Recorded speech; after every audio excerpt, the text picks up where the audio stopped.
Hello everybody and welcome back to my channel. Hope that everyone is staying safe and sound and that everyone is ready to learn something new today.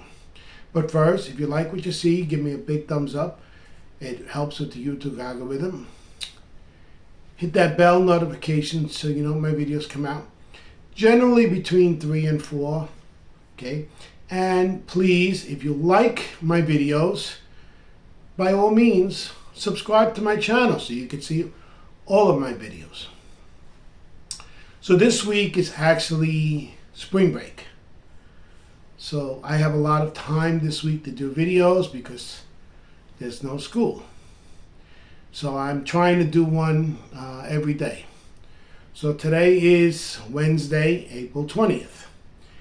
And lo and behold, it's Chinese Language Day. So, as you all know, I'm an ESL teacher.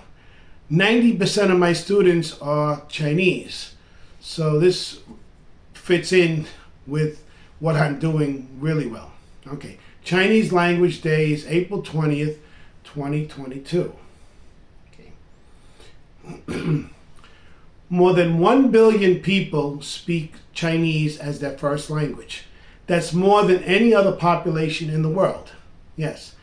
I think from the surveys that I've seen that the number one language spoken in the world is either Chinese or Arabic. I'm not sure. Part of the United Nations, UNESCO, part of the United Nations, first created Chinese Language Day in 2010 to celebrate Chinese as one of the 6 official languages of the United Nations. We've enjoyed it ever since on April 20th.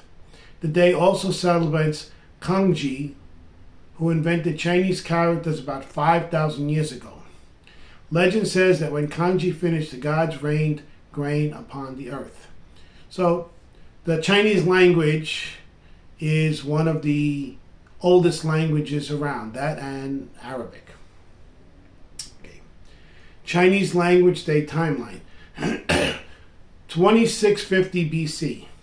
Chinese is written for the first time. Kangxi invented the written Chinese language. The written language is more important than the spoken language because it gets passed on. Sometimes the spoken language doesn't get passed on. Okay. 1911. China adopted Mandarin as the national language.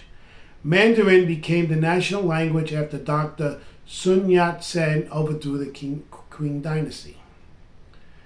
1946. UN established Chinese as an official language. Still, the UN did not commonly use Chinese at first. The situation improved after the People's Republic of China regained lawful rights in the UN 25 years later. 1973. UN General Assembly adopted Chinese. The UN Security Council would soon follow suit, making Chinese its working language in 1974.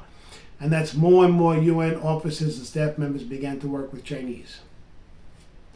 2019, 1/5 of the world, around 1.3 billion people speak some form of Chinese, ranking it number 1 in the world. Standard Mandarin remains the official language in the largest parts of mainland China and Taiwan.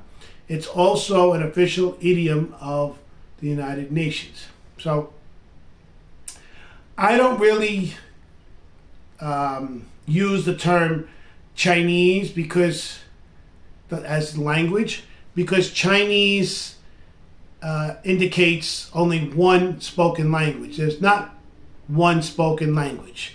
There's many spoken languages. So I would never refer to my students as speaking Chinese. I would refer to them as speaking Mandarin. Even though the students are Chinese, the language is not really called Chinese. So I just wanted to get that out there. That, basically Mandarin is the spoken language, the most commonly spoken, and then Cantonese. But there's many countries in the world that speak Mandarin. So, if you know Mandarin, you're lucky. If you don't, maybe you should learn. Okay. Again, if you like what you see, give me a big thumbs up.